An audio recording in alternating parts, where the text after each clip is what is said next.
Do you know the beef we eat, the fruits we eat, and even the vegetables we eat can make us drug resistant? I'll be telling you more in this video. My name is Dr. Kelly and you're welcome to Prime Health 360.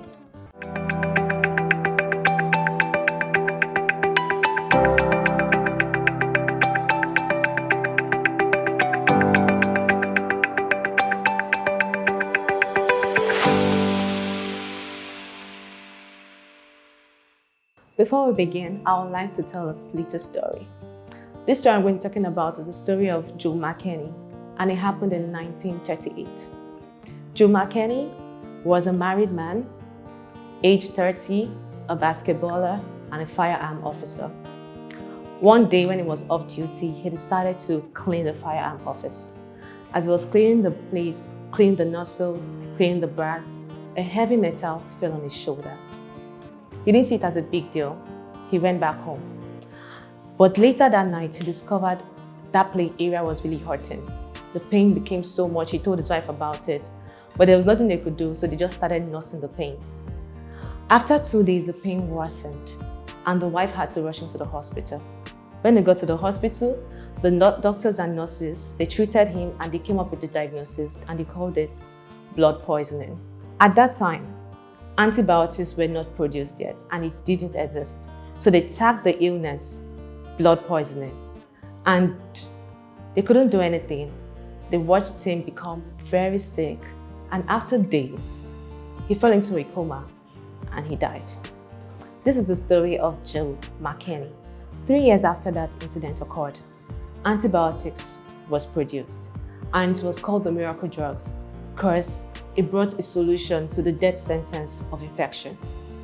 But it's so sad that that miracle drug is about to come to an end because now people are dying of infection, and that is called antibiotic drug resistance. Now let's talk about antibiotic resistance. Drugs designed to fight against bacteria are called antibiotic. And here's the thing, the same way human beings have that instinct of survival, that's the same way bacteria have instinct of survival too. So now here's what happens. Whenever we take in antibiotics and the antibiotic goes into our body to fight against bacteria, that bacteria fights back. Though some survives, some dies. Those ones that survive that have already had contact with this antibiotic go about to mutate and also multiply and form bacteria that look like them.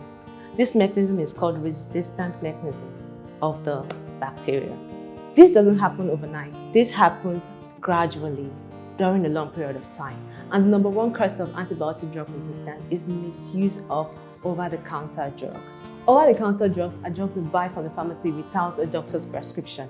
When we misuse it and we take it unnecessarily, when we have a cold and we don't know the cause of our illnesses, we just go to the pharmacy and pick up any antibiotics and use without getting a prescription, that can lead to antibiotic resistance because we're exposing our body to that antibiotic, and that bacteria will then get familiar with that antibiotic and become resistant to it.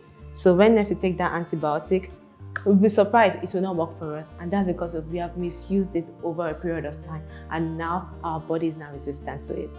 The second point is unnecessary prescriptions. Some doctors see antibiotic as a magic bullet. So research has shown that 45% of prescriptions of antibiotic are not for bacterial illnesses. So we as doctors, we should try to avoid unnecessary prescription of antibiotics and try to find out the real cause of the ailment before prescribing that antibiotics. Like example, if someone should have a cough, it might be a viral infection, it can be an influenza virus, not necessarily a bacterial infection of the throat. So we should try to find out the root cause of that infection before prescribing it. And also patients too. I've seen some patients that walk into the office and be like, you finished giving my medication, I can't see antibiotic inside. Antibiotic is not compulsory you take it. There's some medication that requires you to just take on your vitamins, take pain reliefs, take antifungi, take antiparasite, not necessarily antibiotic.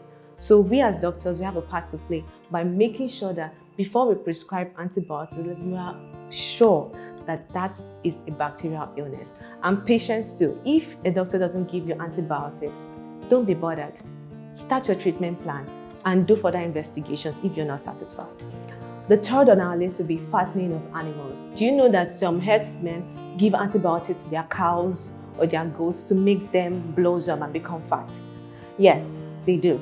And when they sell this product to people on the market and we ingest it, we get antibiotic resistant because those antibiotic has been exposed to the cow and bacteria inside the cow has developed muted genes and are now resistant. So when we eat that beef, when we eat that fish, when we eat those things that have been patterned by antibiotics, we also can get antibiotic resistance from them.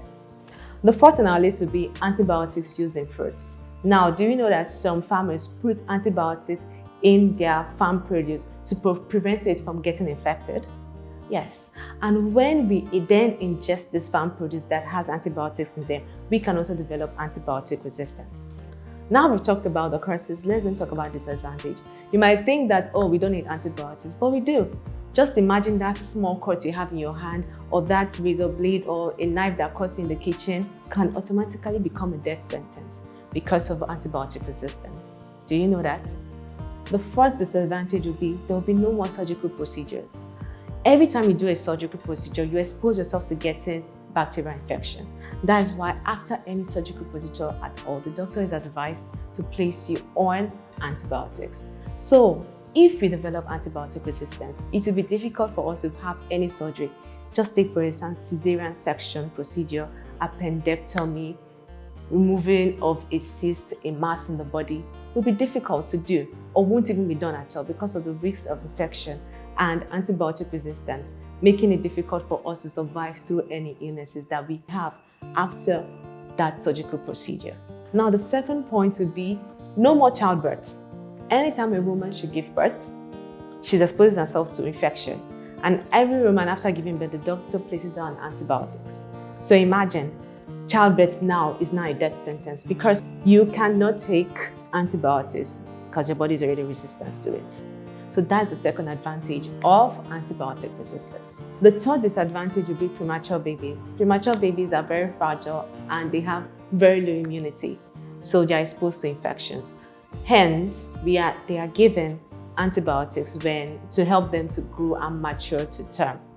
So in the case of antibiotic resistance, there will be no antibiotics to give to them.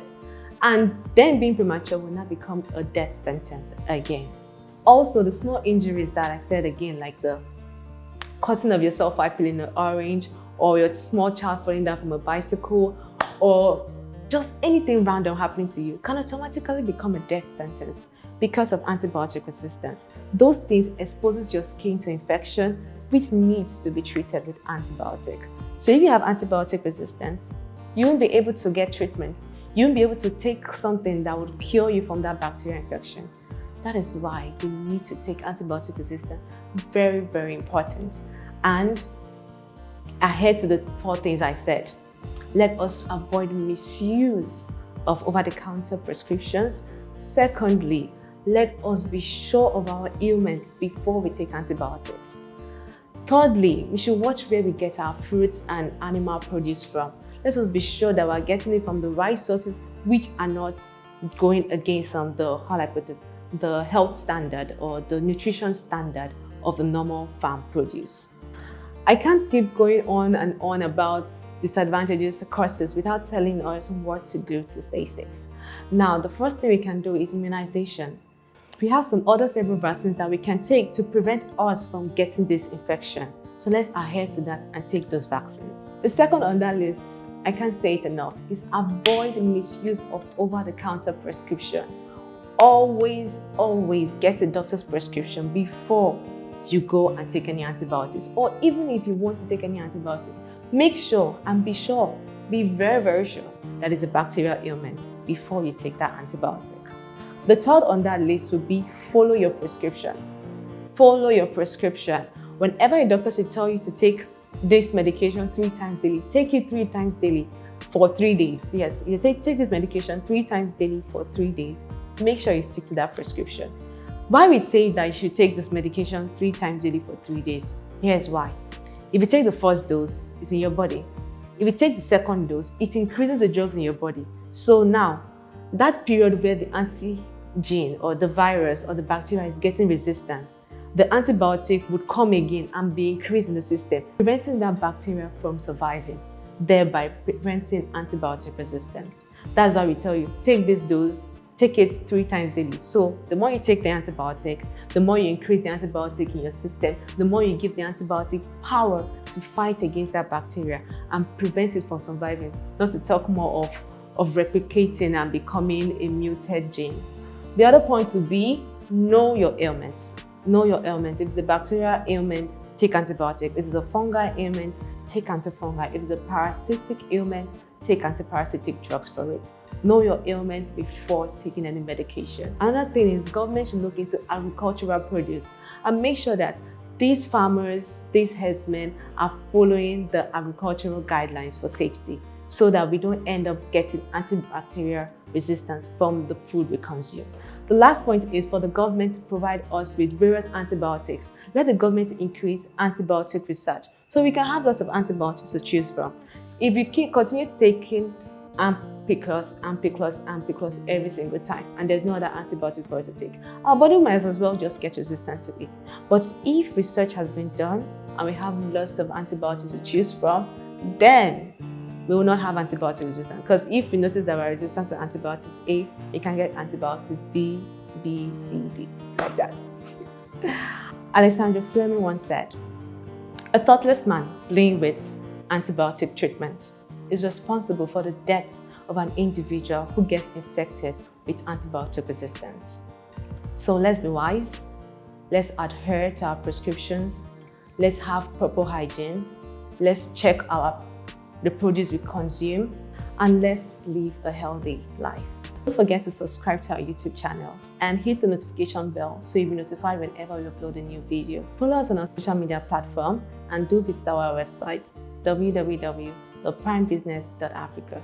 I remain your host, Dr. Kelly, and until our next episode, this is Prime Health 360.